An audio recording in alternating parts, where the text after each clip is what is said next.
A chip clash is playing out between the United States and Taiwan.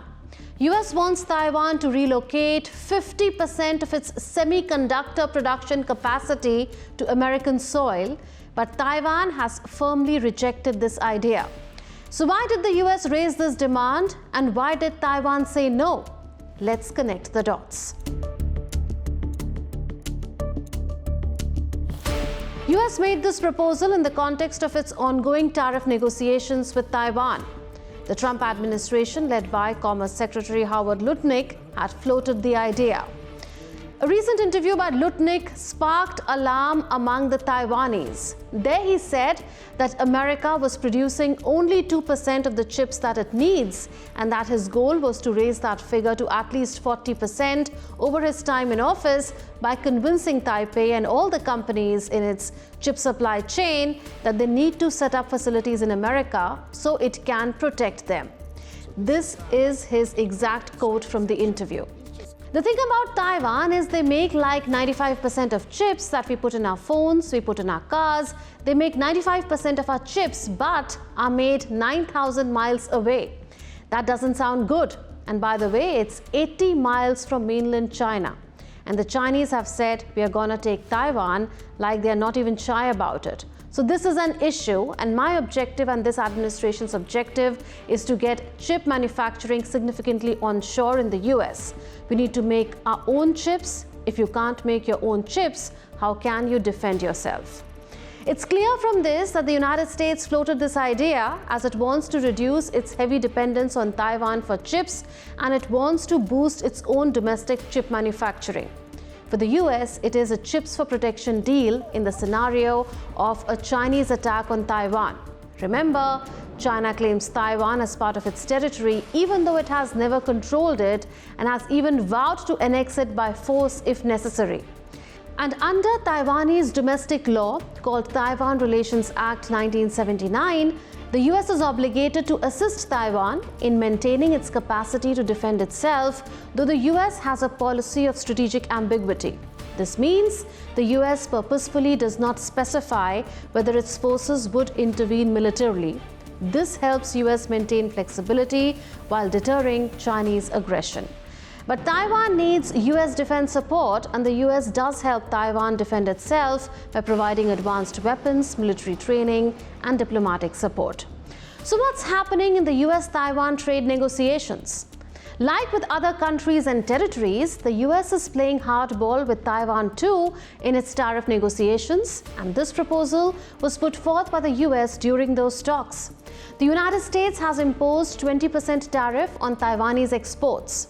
It has also threatened 100% tariffs on semiconductors not manufactured in the US.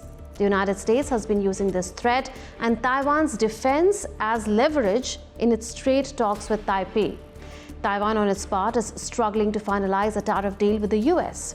From the Taiwanese side, its Vice Premier Cheng Li-chiun was leading the negotiations. She said, and I quote, "I want to clarify that this is the US's idea. Our negotiation team has never made a 50-50 commitment to a chip split. Please be rest assured that we did not discuss this issue this time, and we will not agree to such a condition."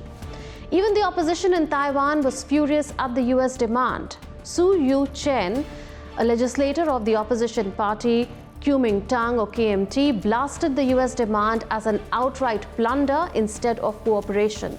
She made this statement: "If the US forces a division of TSMC's most advanced production capacity, the effectiveness of the silicon shield will be weakened and Taiwan's strategic security leverage will be completely lost.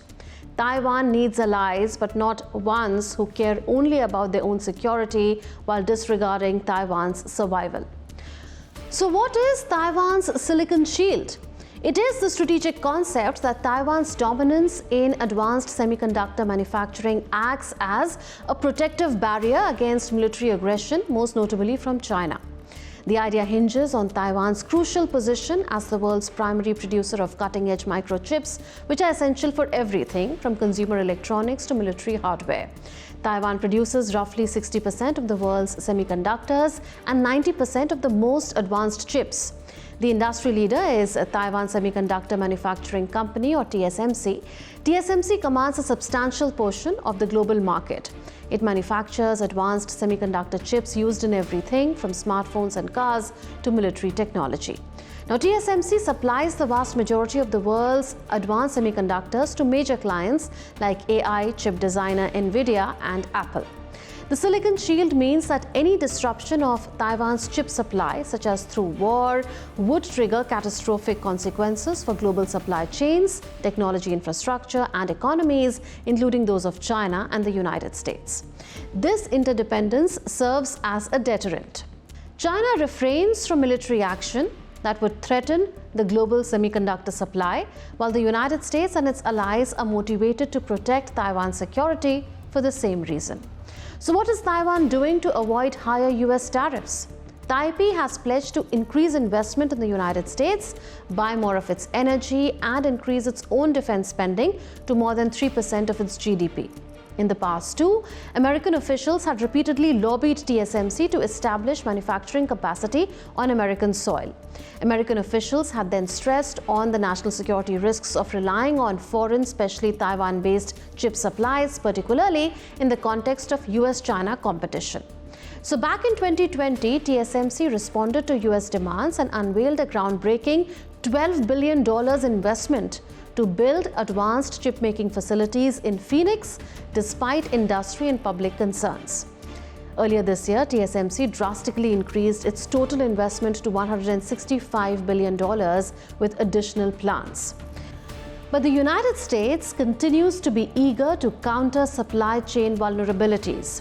Such weaknesses were exposed during recent global disruptions like the COVID-19 pandemic and the US-China trade war. Taipei's outright refusal means that Taiwan is determined to maintain control over its critical high-tech industry, and for that, it won't hesitate to resist external pressures. Experts say Taiwan and TSMC owe its success in chip making partly to the high concentration of industry players, from silicon wafer suppliers to equipment makers and service providers. This has contributed to a complete supply chain ecosystem that functions efficiently, a trait required in the manufacturing of semiconductors.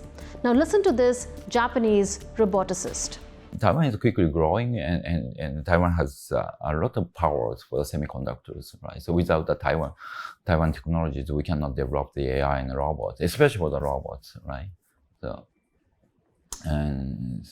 Taiwan semiconductor technology is quite important. Analysts say that while the US push for reshoring is understandable from a national security standpoint, forcing a 50-50 split abruptly might cause more harm than good. It may risk supply shortages and escalate tensions. What's needed is increased collaboration on research and development, joint ventures, and incremental capacity expansion within both Taiwan and the US, rather than drastic moves. Such cooperation could balance the strategic needs of both nations while maintaining industry stability. So to sum it up, it's a high-stakes battle for global semiconductor supply chain, with issues of sovereignty, technological leadership, and economic security at play. Taiwan's staunch refusal signals a delicate dance ahead as the two global tech giants navigate the fine line between cooperation and sovereignty. The world is watching closely. Where this battle ends could redefine the future of global technology. That's all in this edition of Connecting the Dots. We'll see you next week with more raging issues. Until then, it's a goodbye from all of us in the Delhi newsroom. This is Munmun Bhattacharya signing off. Take care and stay safe.